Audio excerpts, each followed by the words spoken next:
how did the story start? My story literally begins the day I was born, because two significant things happened. The first one is obviously I was born. And the second thing, my mother passed away for postnatal complications. I always tell myself, if I can survive the postnatal passing of my mom, what else can faze me, If I wasn't special, probably should have let me die in that situation, because a lot of therapists die in that situation. One of the things that I was told when I was still in primary is that, you know what? If you get to secondary school, kids here will show you flame. So even now people ask me, how did you have these 2 degrees? Because I said something late. So someone told me it was never too late to follow my dream. And the rest is history. I'm obviously now a chartered accountant.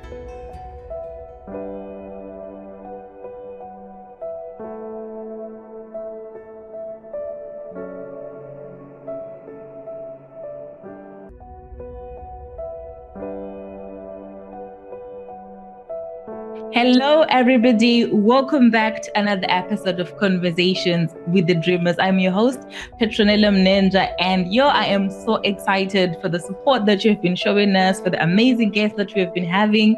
Thank you so much. Keep watching, keep subscribing, and hit the notification button, because what we try to do on this platform is to bring you dreamers that are doing amazing things in their personal lives, in their community, and in the world. And most of them just choose to be amazing in their homes, and their stories never get told. But you know what I'm going to do? I'm going to drag them from their homes. I'm going to bring them on this platform, and we're going to hear their stories, because we want the inspiration, we want the motivation. So we go into the world, we find hidden gems, and we present their stories to you. And our guest today comes all the way from Guernsey, Channel Islands. Don't ask me where that is. I had to Google. He's going to tell us more about it and how he ended up there. He is a chartered accountant. He is a runner. He is passionate about mentorship, mentoring young chartered accountants. He's passionate about running, doing fundraising. He has raised a pair of 150 pairs of shoes, if I'm not mistaken. So he does a lot of philanthropic work, a lot of running, a lot of chartered accounting, and all of that. And today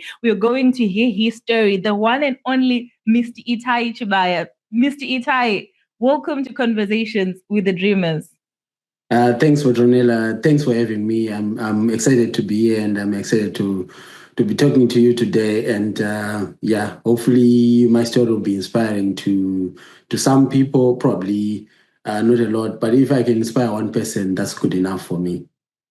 Absolutely. You know what the goal is? The goal is to just get that one person who says, because of you, I didn't give up. So I think if we can get one person, though I'm sure we'll get many, many, many, many people. So before we start, Itayi, can you tell us a little bit more about who you are? I did try to do that, but then I couldn't even pronounce where you stay, right? So tell us a little bit more about who you are now, where you stay, and what you do, and then we can then hear a little bit more about how that story started.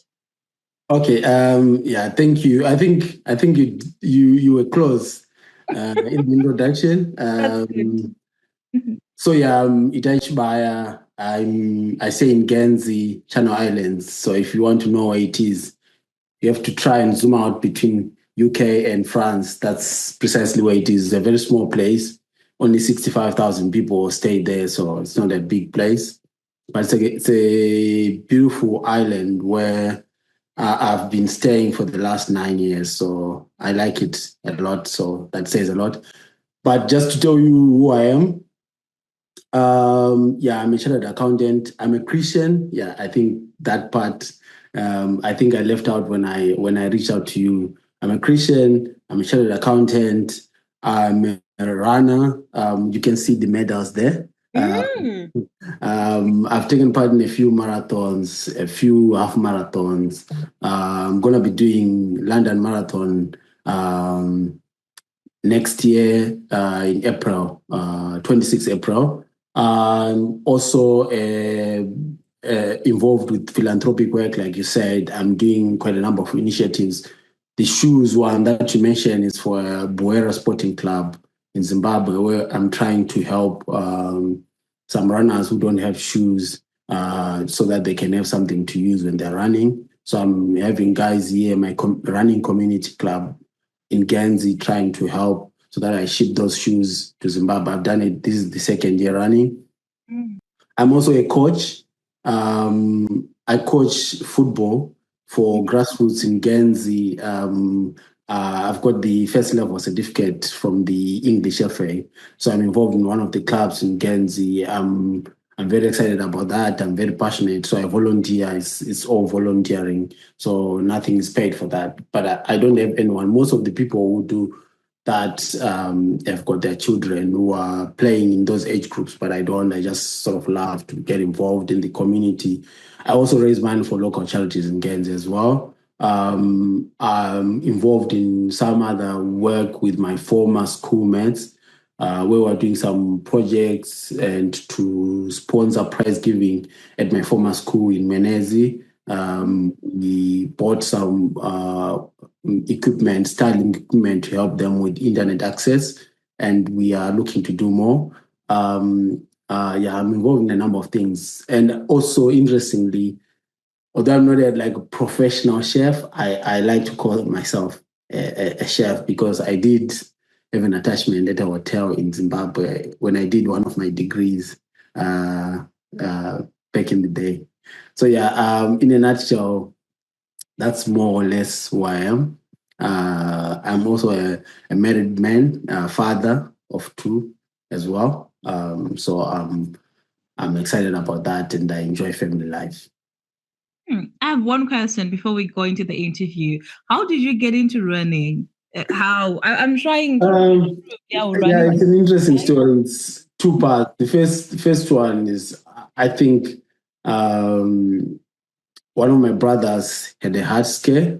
Not really too bad, too hectic, but he was just advised not to gain extra weight by his doctor. So he started running in the late 20, like in the 2010s, 2011, around about. So he started running and he just inspired me. So I also started running because of that. But I was trying to find something for me to do socially as well during weekends. Sometimes you just be sad if you're not working or studying. You just be sad doing nothing. So I was just trying to look for something to sort of do.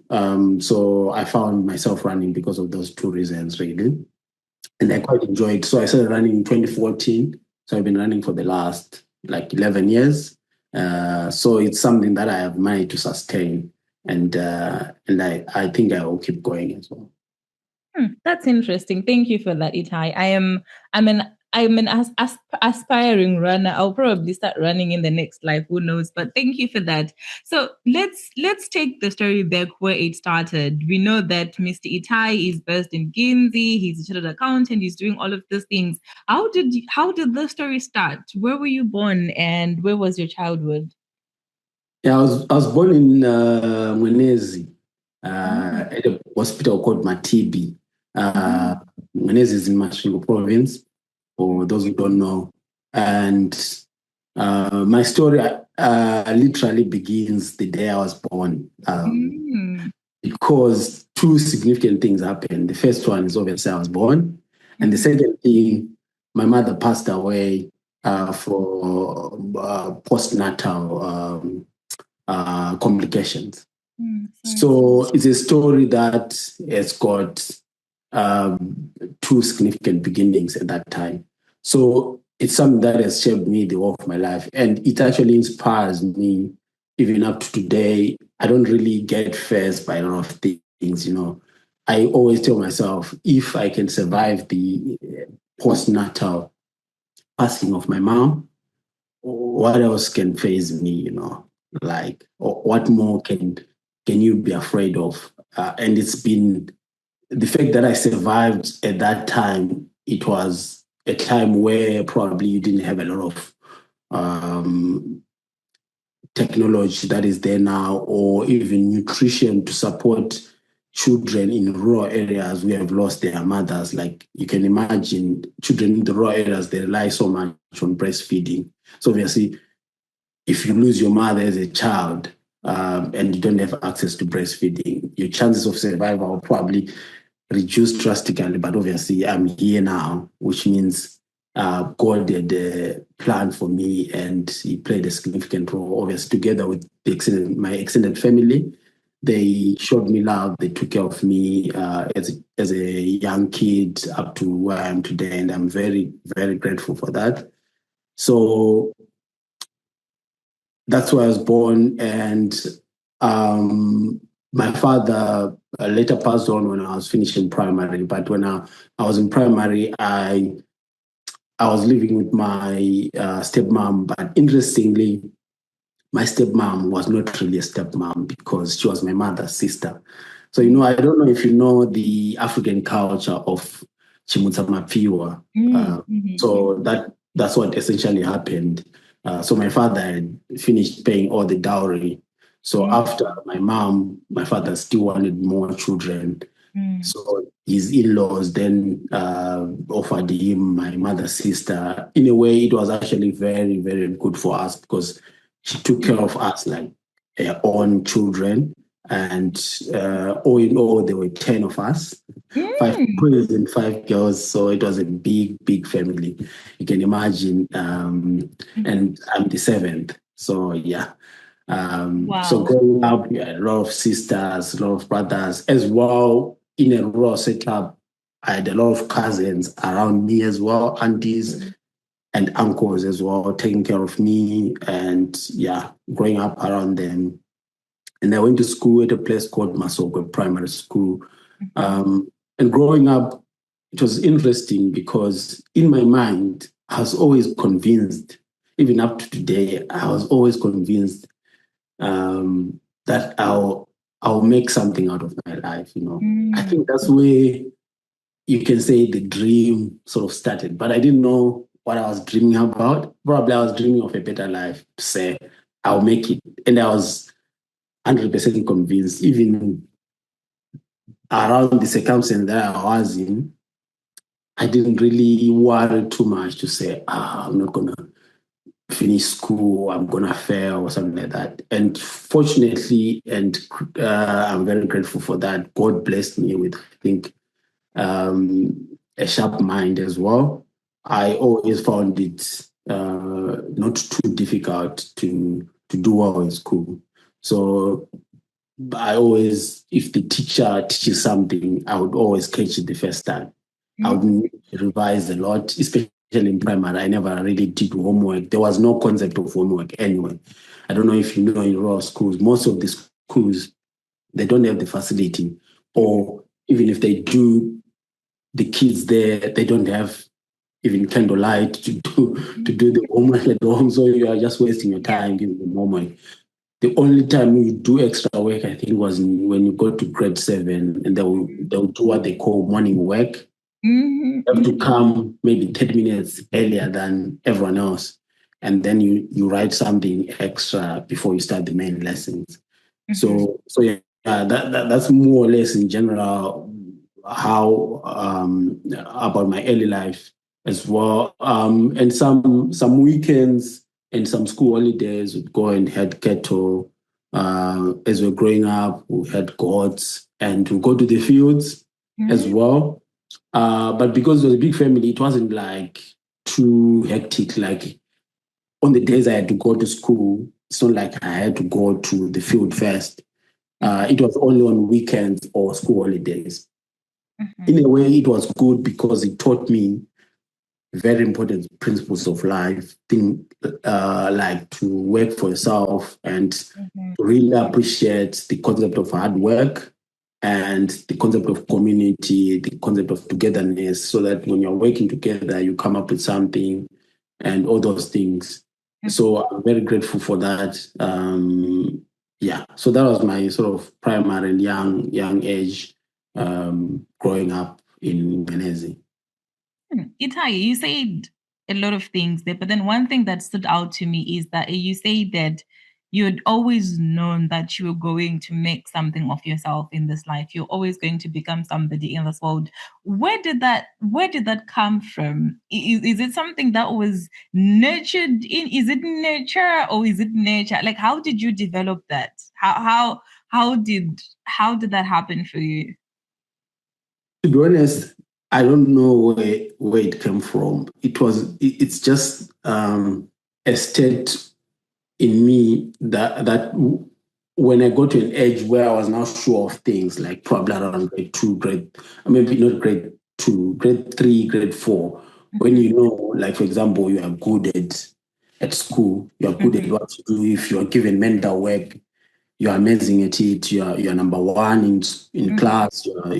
If they give you a quiz, you're a top student. You're just convinced, that you are going to make it. But as well, one thing I'm grateful for is that I think the way I was born, I always believed it was a miracle. Even up to today, I think it was a miracle because of what happened then, and how I survived. So somehow I just thought God had a special place for me, specifically. Obviously, a special place for everyone else. But because if He didn't want me to have, so those two things convinced me, and I was also a diligent young boy as well, and a very mostly well behaved as well. If I'm told things, I'll mostly follow. So that thing of saying, if you listen to older people or teachers, you will make it. That was my thing. I was never mischievous. So that also convinced me, if I follow these things, if I work hard, if I do well, if I do what the teachers say, then it will help me to get where I want to be. But I didn't know exactly where I want to go. I just knew that I would get somewhere where I would know that I've come from there and now I'm here. But I didn't know where. But I knew it was going to be a better life. Thank you for that, Itayi. And I think it's something to learn from your story, that it's something that's very tragic and sad. You've managed to see it in a positive light, and it has influenced how you see your life. I think that's something that we can all learn from, because usually when something happens, it's war is me, and then it becomes the reason that we are tied down. So the fact that you saw your story in your beginning and you saw the miracle and the blessing in it, that's something that's amazing and inspirational. Thank you for sharing that. Okay, so you've done with your primary school. Walk us through secondary school. How was it like for you, like high school and all that, and figuring out your combination and all that? Yeah. So because of that convincing and working hard, there was always some competitiveness. And I managed to get the best points in primary as well. And then I had to look for a place. So at the time, my father was still alive, I think, when I was in grade seven. And grade six, then grade seven, he passed away. So I think that then changed things significantly. Before me, my siblings before me, they had always gone to boarding school. So he wasn't rich, but he was sort of a businessman. He used to have a bookshop in Harare. So he did well for himself. He would take care of us. We didn't struggle a lot. So we were okay in the rural areas, but he would stay in town, would come holidays.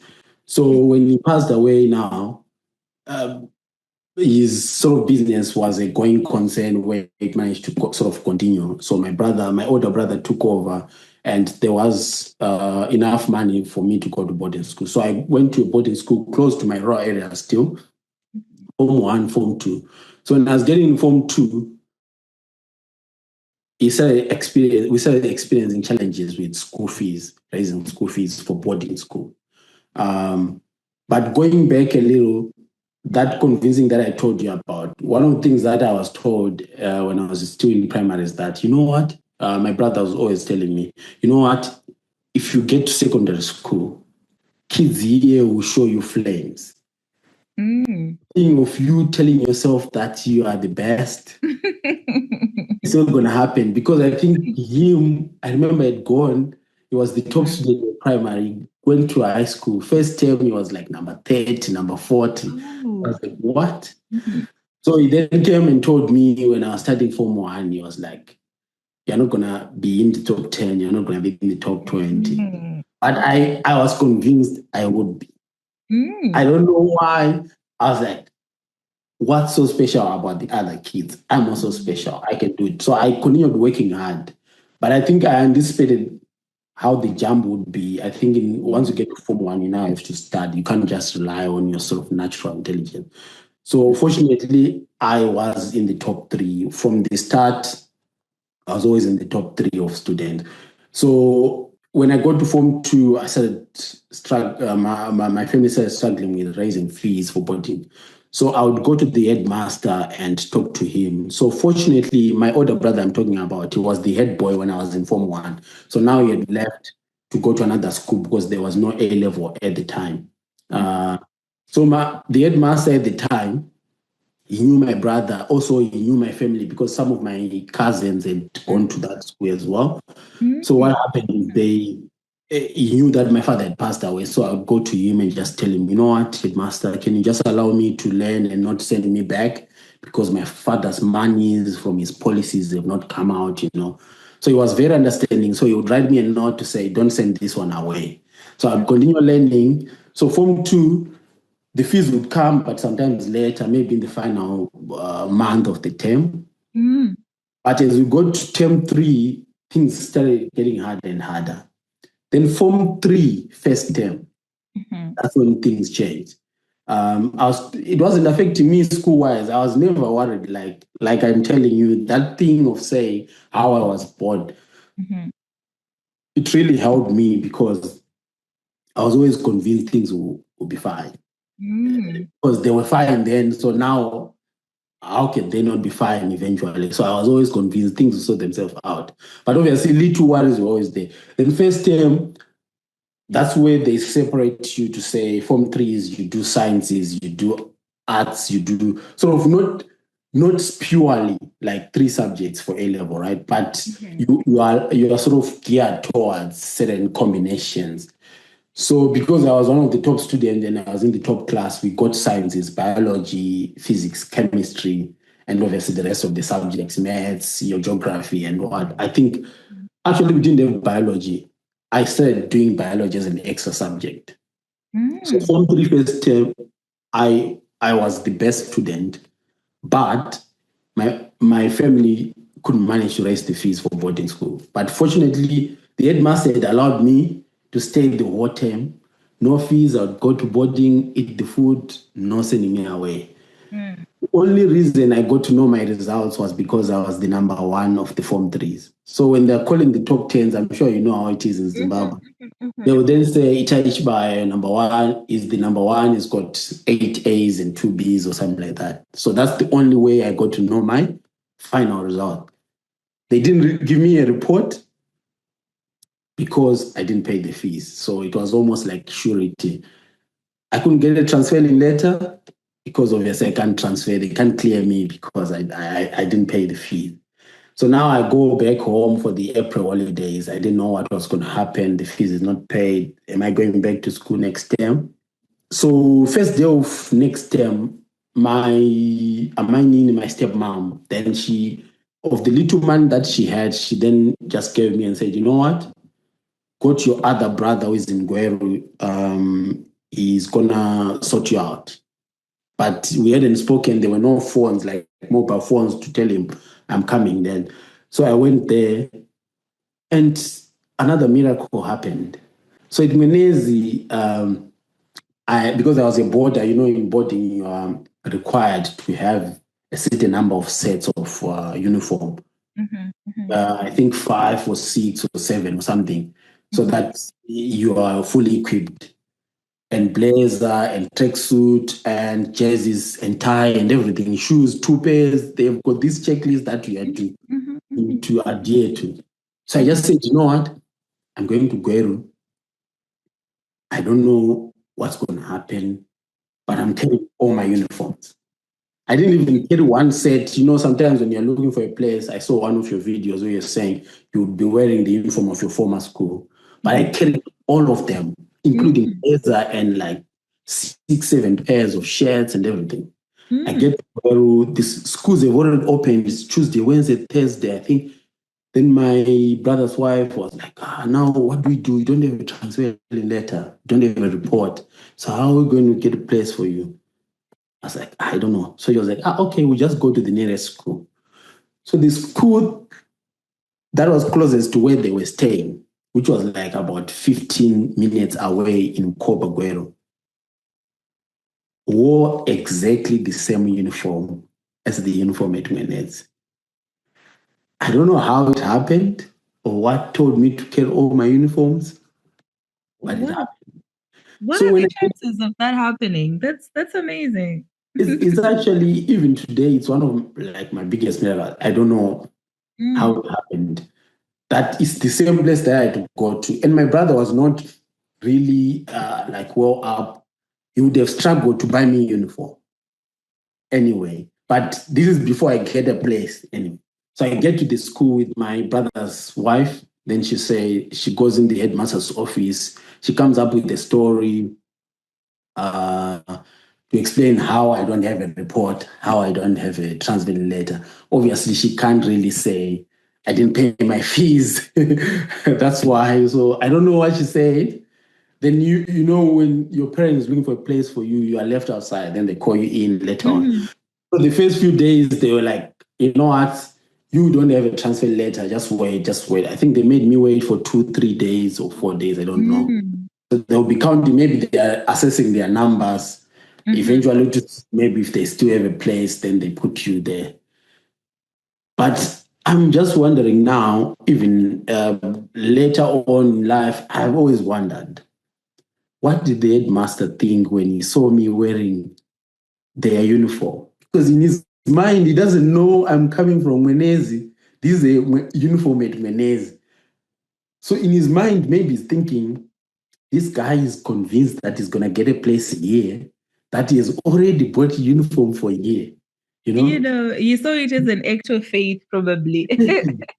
I never asked him. He never said anything. So I don't know if he's still there. I've never tried to look back.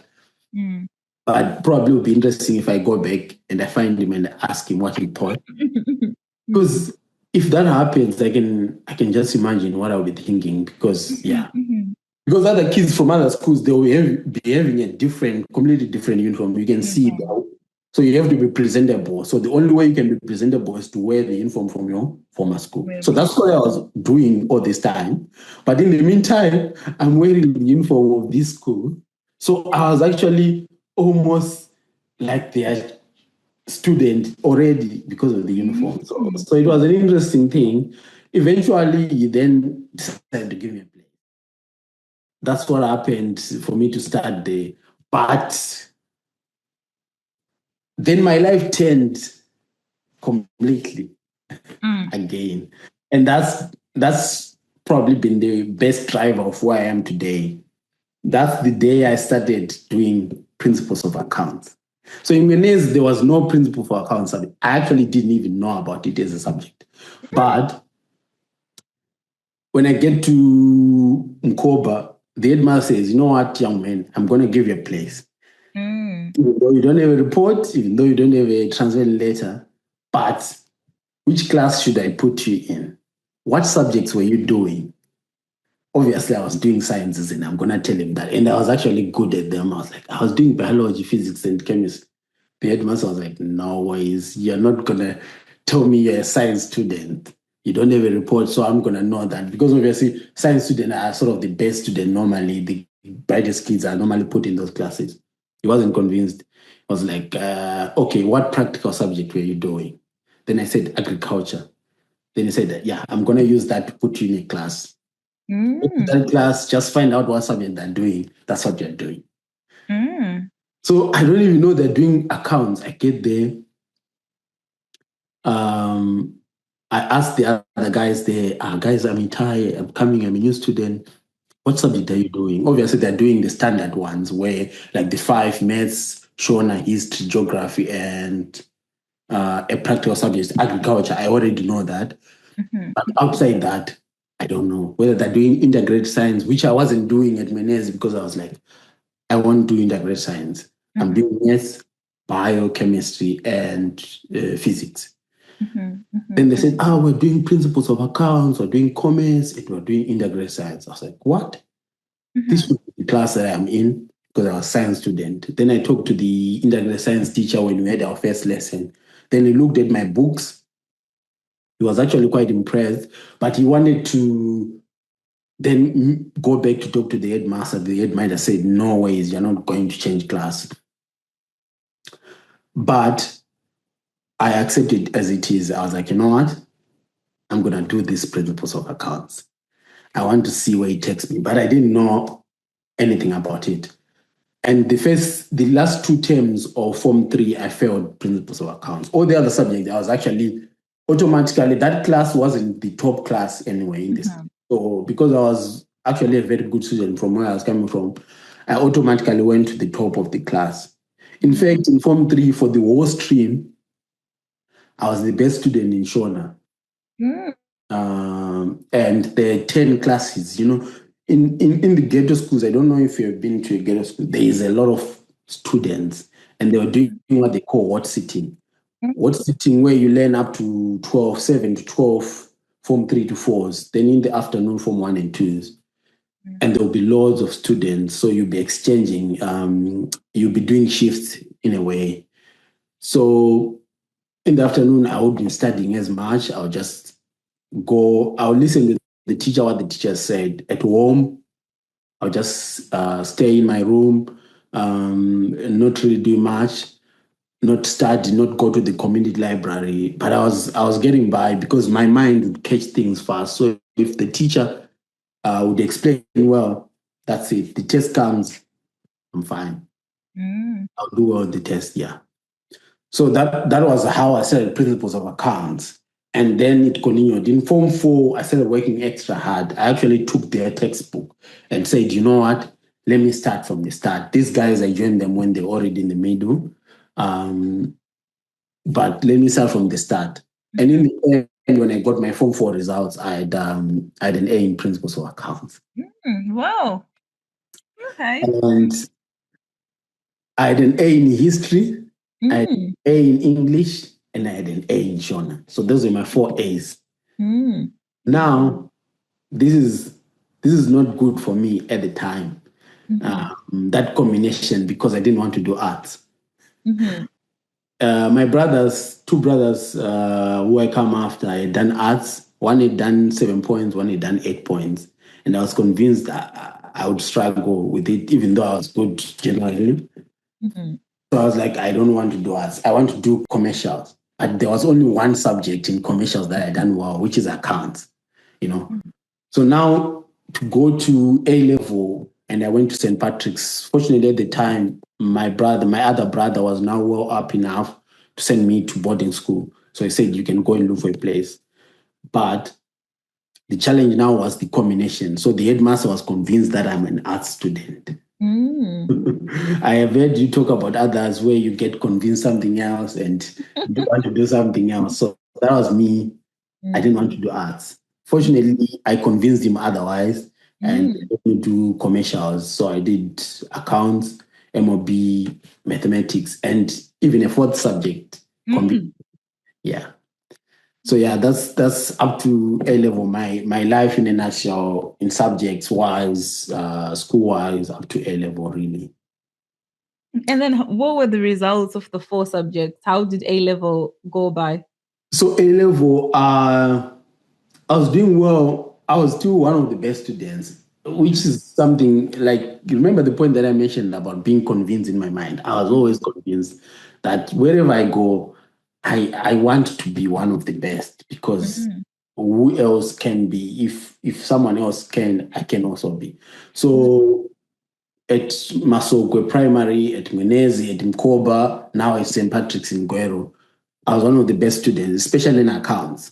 And accounts, I was actually, the teacher was so impressed with me such that sometimes he actually believed in my ability to explain things to other students that if the other students were struggling to understand, he would call me to the front to try and explain to them. And then people will start understanding. How that happened is because sometimes teachers, they have a way that they've been taught to teach. But sometimes it's not working with some people. Some people want small, palatable ways of being taught something, where you break it down. So for me, because I understand from a student's point of view, how that was working, I would then try and explain in a different way, and people would appreciate that. So the teacher was very fond of me, and he helped me. I actually ended up writing accounting and MOB in June, and I got 9 points in 2 subjects. So by the time I wrote my November other 2 subjects, I was already on my way to passing A level. But unfortunately, I got 2 C's. So I had A, B, C, and a C. Now at UZ, they only consider best of 3. So they couldn't give me accounting. So I was like, you know what? I'll go with the second option. Then I picked tourism and hospitality management. And I was fine. I was like, you know what? God has a plan for me. Things will work out. But going back to A level, I've left out something that is quite important for the dream. I met a friend, and he's still a good friend of mine. He introduced me to chartered accountants qualification. I never had that information, and it's one of the things that always drives my coaching and mentorship work. One of the things that I has always missed in my life, even though I was clearly someone who was always driven and good at school, I didn't have information, and it's still, the gap of information is still there. I'm sure I saw your tours that you did in Gokwe. I'm sure you've seen it. Kids don't know things. They don't know careers. They don't know. So I didn't have the information. I didn't know about chartered accountants. I wanted to do accounts now, but I didn't know chartered accountants. So fortunately for my friend, he had a cousin who had started doing articles of clerkship. That's what they used to call them in Zimbabwe, articles of clerkship with the big 4 firms in Zimbabwe. Your EYs, Deloitte's, PwC, PricewaterhouseCoopers, and your KPMG. So ambitious enough to even apply then at A level, Unfortunately, they were also gracious enough to reply, but obviously the response was a regret. But it was exciting, getting a letter from KPMG, from Deloitte. But it really started igniting a small fire in me. So this is what I want to do. But obviously, when I get to use it, it's not happening. I can't get accounting. So now I have to do what has been dealt, the end that I've been dealt. And as someone who has always been acceptive of God's hand in my life and appreciating God's plan, per Jeremiah 11 verse 29, I was not bothered. I was like, if this is what God wants me to do, I'm going to do it. And I'm going to do it to the best of my ability. So I started doing accounting, tourism and hospitality management at UZ. And fortunately at the time, I started staying with my cousin, my Mzukuru, my aunt's son and his wife. They'd done well for themselves.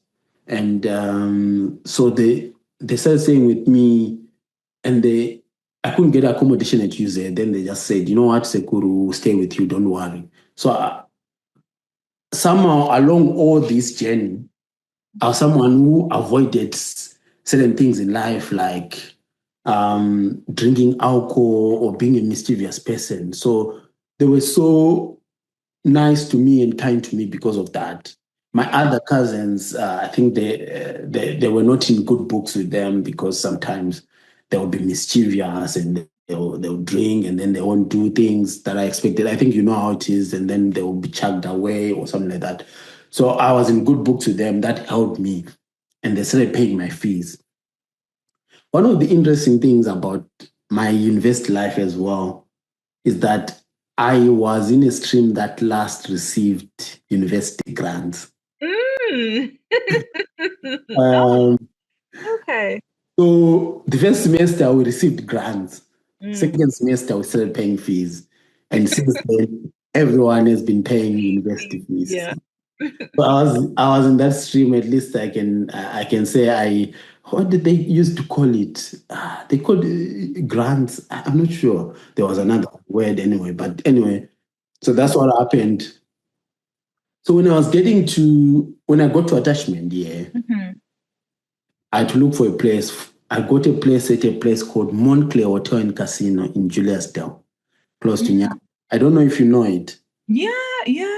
I know. I haven't been in it, but I've told around it. I've seen Yeah, it. it's a four-star hotel, a very good hotel. It's still there today. I'm not sure how they're doing, but Mm-hmm.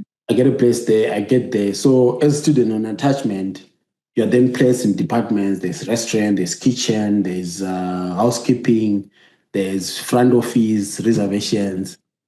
Then I start with kitchen. I started with restaurant, sorry. It's a lot of work, a lot of standing, a lot of smiling for guests, asking them what they want and all those things. I didn't enjoy the standing and walking back and forth. I get in, that was 2 months. I get in kitchen for 2 months. I enjoyed kitchen. That's where the chef part comes in. And I learned some very important life skills, some culinary skills. I can put together a decent meal for a few people. So I'm very appreciative of that experience. But when I finished kitchen, I was convinced that although I have tourism and hospitality, I don't want to work in these departments in a hotel. I want to work in another hotel department. So I was now looking to see which other department would give me that opportunity. So there was tours and purchasing. So those guys didn't work weekends. I was like, that's the department I want to work. And I thought of a way to try and combine my degree with something else. So I thought of doing a diploma in purchasing and materials management. And then I started doing purchasing in materials management when I was on attachment. So when I came back in final year, I was doing a diploma as well. And I passed my diploma. I'm now at UZ final year. UZ final year, there were a few disturbances. Things were getting hectic. Those were the difficult years, 2007, 2008. It closed for a bit. So once I finished my diploma, I then talked to my cousin and his wife. I was like, guys, I want to continue progressing on this purchasing side. I want to do what is called Child Institute of Purchasing and Supply qualification. And then my cousin and his wife, they told me that, you know what, we don't know anyone with this qualification who is higher up. So generally, if you don't see someone with the qualification you want to pursue, it might be a sign that it might not be the best. So they gave me some guidance. I was like, yeah, I think what you're saying makes sense. But then they reversed the question or they reversed the discussion to me and said, you know what, Sekuru, we've seen that you're someone who's always working hard, always trying to push and who is always dreaming of a better life for himself. Did you always want to do tourism? Because when I got tourism, I just started staying with them. So they didn't know the story behind how I got to do tourism. I was like, no, I wanted to be a chartered accountant. Then they were like, why can't you start and do it? I was like, no, I'm already finishing tourism and I'm already in my 20s. It's too late, this and that, excuses. I had one of the statements you said on one of the interviews. You said we always have a good excuse of not doing something. And that's what I had at the time, some excuses. Then they said, no, it's never too late to follow your dreams. Absolutely. Never too late. And it's the best piece of advice I've ever received. It's never too late to follow your dreams. And I live by that up to today. And I always try to share it with people. And then they say, and most importantly, we can support you financially because that was the key thing as well. If you have to start something when you're finishing a degree, you're expected already to go and start working. Whatever work you get, they've done their part. They'd already paid for my undergrad. You can't continue asking them to do more. They're not even my parents. Even your parents will tell you, we've sent you up to the first degree. Anything else after that, it's you. So they said, yeah, look around, ask if you know anyone of your former schoolmates who are doing it, what you need. And I got the information. One of my friends, former schoolmates, told me that, you know what, the tourism won't really help you. But what you can do is do a Bachelor of Accounting Science with UNISA. You can do through correspondence, and once you have results for first year, then apply. Because what they will do is they will consider you like you're coming from A level. So if you're now looking for a place competing with straight A level students who are like 18, 19, the competition will be stiff. So you need something extra to sort of give you an advantage. So I listened to his advice. I looked for information. My cousin paid for my fees, which are quite expensive. And I started studying. So when I was studying, I was doing final year, first year UNISA, final year UZ. And interestingly, something happened on tourism. Somehow I failed one of my final year because apart from the time I was studying accounting in Form 3, this was a real proper failure of a course. And it was very devastating for me at the time. But still got a plan for me. Because what ended up happening is because I had to repeat that one course, it gave me an open year where my cousin and his wife, they said, you know what, we don't expect you to work, you're still going to school. But at the same time, we can still support you. So they still supported me as a student, but now I had more time to study on my own for the accounting degree, and I got 12 distinctions for my first year UNISA. So equipped with my 12 distinctions in UNISA first year, Bachelor of Accounting Science, I then made a CV, sent it to a couple of audit firms, training firms for chartered accountants. Now I applied again properly, and I got called to interviews by 2 offices, and I managed to get with one of them in 2011. And at the same time, same year, just before I went to start, I managed to pass my course that I had failed in tourism. So I ended up doing 5 years at UZ for tourism, but the other 1 year overlapped with accounting science.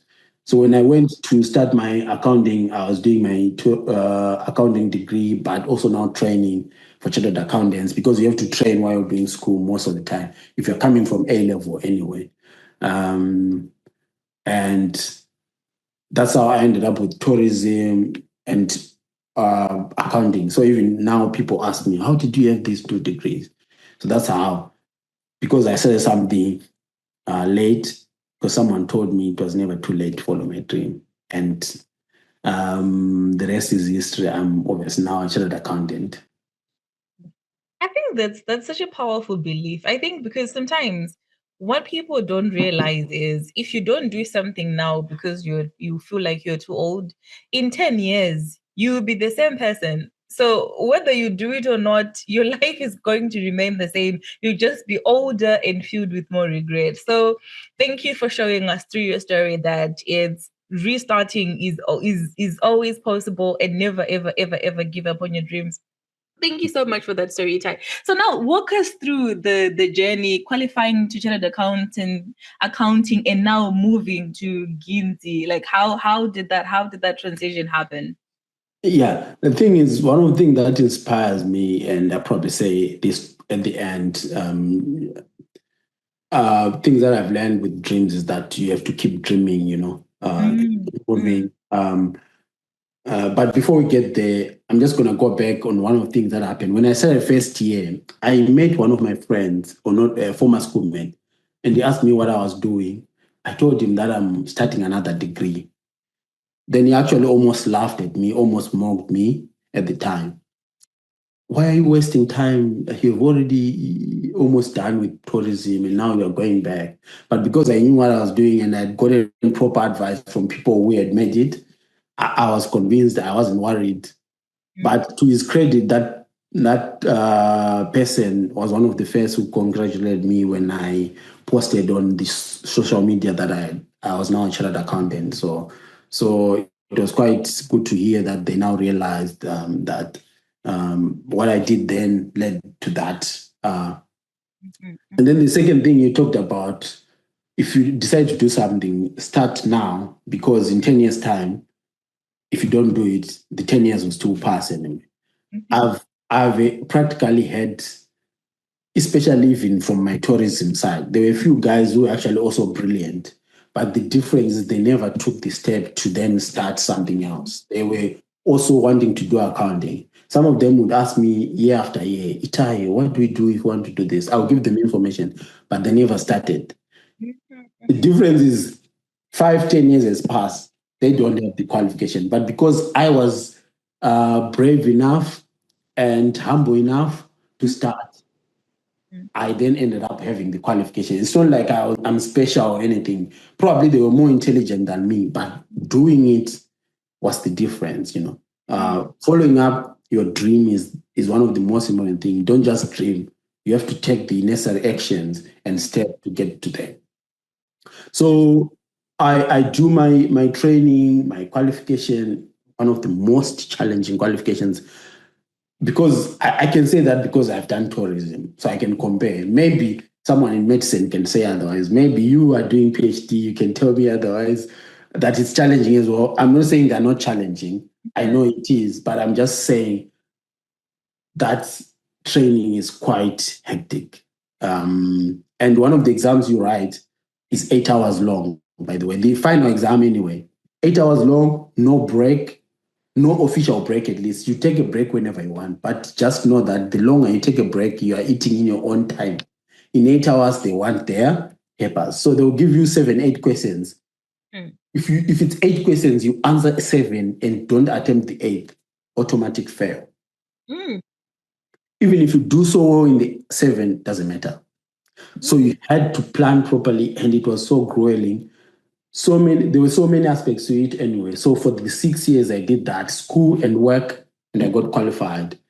And as soon as you qualify, at the time when I qualified, obviously I was seeing that in Zimbabwe the opportunities were not so many, but that qualification is a coveted one worldwide, and it's actually accepted in almost all the countries without the need to bridge or to, to standardize it. Like if you're a doctor in Zimbabwe, if you come to the UK, you have to write other exams, Engineers, I think they have to do the same. Accounting in Zimbabwe, you qualify, you can go to the States, you can go to Australia, you can go to New Zealand, you can go to UK. No need for that. They recognize it straight away, and you can start working. So that's one of the reasons why I started looking for opportunities outside. Obviously, you get better opportunities as well, considering the economic situation that was there in Zimbabwe at the time. So Guernsey, why Guernsey? I was just looking for an exotic place, I was like, let me just send CVs, Bermuda, Cayman Islands, this place, that place. So I was called for an interview by a firm here in Guernsey, and they were interested in me, and they were happy with my presentation during the interview. Actually, there are 2 islands. There's another island called Jersey. So then they said, which one do you want, Guernsey or Jersey? And Guernsey just sounded more like exotic, unknown, because Jersey, I'd heard the name Jersey before, so it was a boring name. Let me go to Guernsey. And that's how I ended up in Guernsey. And even in Guernsey, what I've done is I've continued working. I then started a master's degree, master's in corporate governance with Bournemouth University, because I want to prepare for a future where now if I acquire experience, whether I go back to Zimbabwe, whether I stay here, I can easily be a director. Directors are required to know corporate governance, how boards work, and all those things. So one of the key things with dreams as well, you have to always be prepared. Prepare for your future, such that when it presents you with an opportunity, you're ready. So that was that. And I keep doing that anyway, trying to enhance myself. Now I'm in a space where I've said, education-wise, I'm okay. I want to increase my sort of currency, if you like. I think you talk about that a lot. You can do so much with the actual work, but connections, people, like how are you presenting it? How are you talking to people? And that's also coming out through the philanthropic work that I'm doing. Last year, I started the shoe appeal. And a number of people were interested. They gave me shoes. I got like 60 pairs. This year, the response has been so phenomenal. And some people were even pushing me, trying to help me in different ways, which I then said, you know what, let's wait on this, because some people were even wanting to send more. But I believe if you want to build something, build brick by brick. Don't rush to be too big. Otherwise, you will lose all the integrity and work once something fails, So if you do one thing, it's easy to get it done properly. And then you can come back and say, you gave me these shoes, I got them to these people. This is the evidence. Next year, you can add one thing. And then that's what I'm trying to do.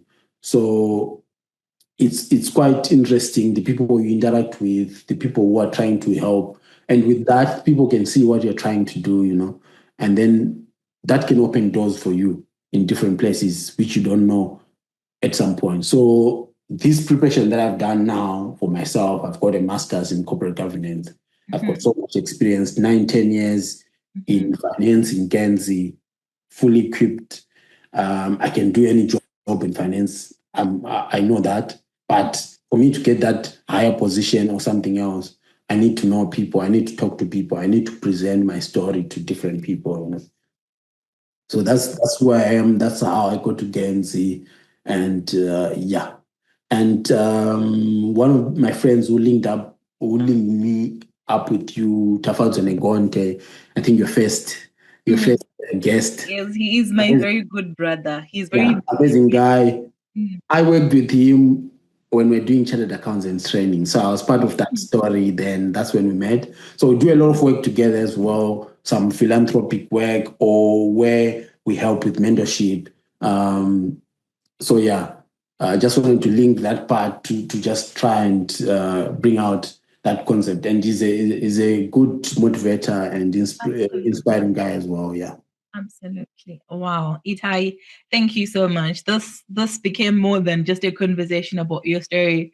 Also sort of like a training session as well, the hints about being prepared. Because I think it's sometimes we're told to manifest things, to dream, and then we leave it in the world of dreams. But hope is not a strategy. Dreams on their own are not a strategy. You actually need to put the work and work hard and plan for everything.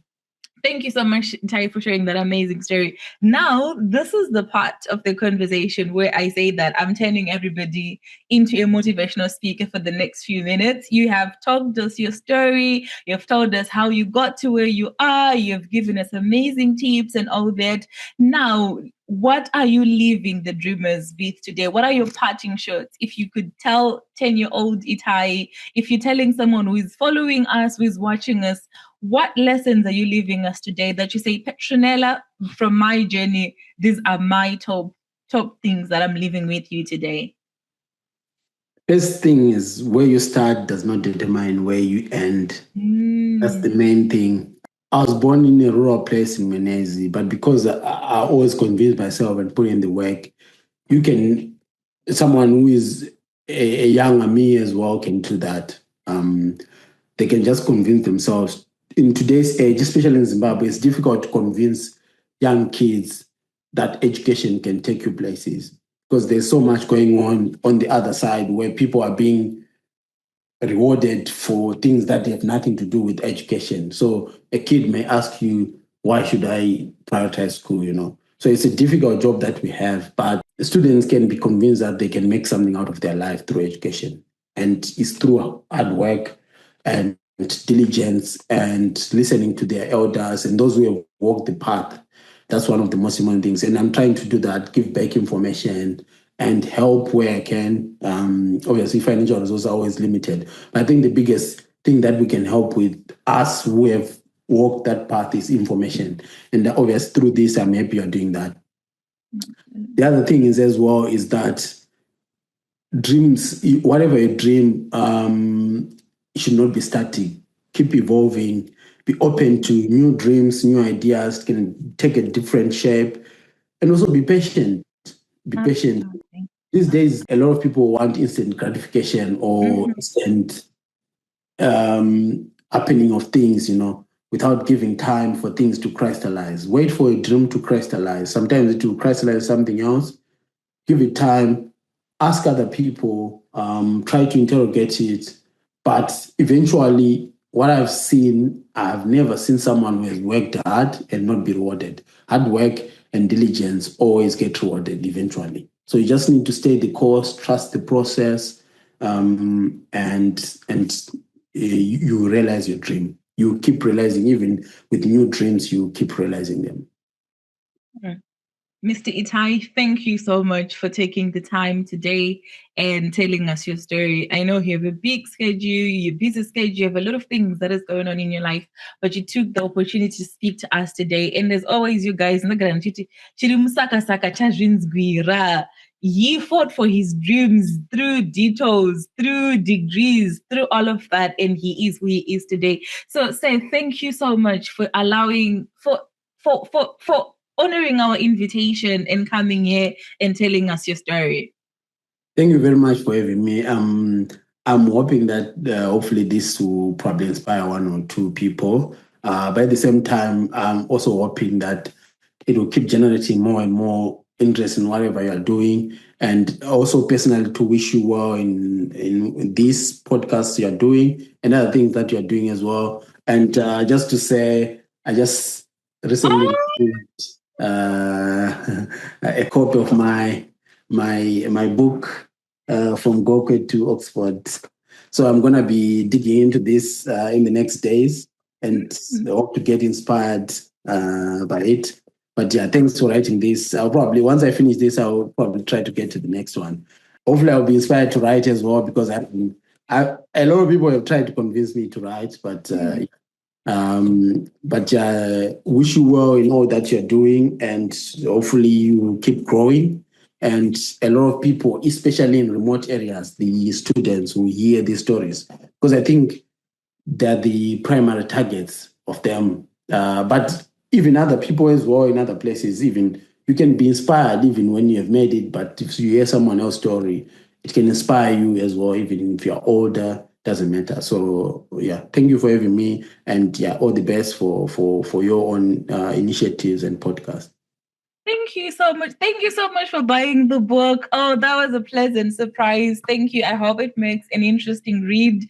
And you were right about the us taking these stories to the young kids in rural areas. For the Dare to Dream Tour 2026, we're actually buying projectors and we'll have snippets of all the dreamers we've had. So instead of me just standing there, we'll be playing your stories where you are now and your story so that they hear it for themselves. I think the reason why we created this is when people look at you and they hear Itayi Chibaya, chartered accountant, philanthropist, you look so far removed that they can't identify with you. But then when they hear that he was born in Menezi, oh, he actually had cattle, he went with the food, you give them hope that they can actually do it. So we always bring guests like you to this to humanize that. And when we do the talk and we deliver the talks and we are showing the videos, we'll extend an invitation to also show you how that goes. So thank you so much, Mr. Itayi. Hopefully you will come back when you've written your book and please write it. Please write it. I think it's you realize that when you write it, you honor your story. And I think there is so much there, your ability to pivot, your ability to pursue your dreams. Because someone would have said, I've done tourism, it's it, but then you knew what you wanted to do and you pursued it. So don't rob us of that book. We are waiting for it. And everybody else, thank you so much for tuning in today's episode of Conversations with the Dreamers.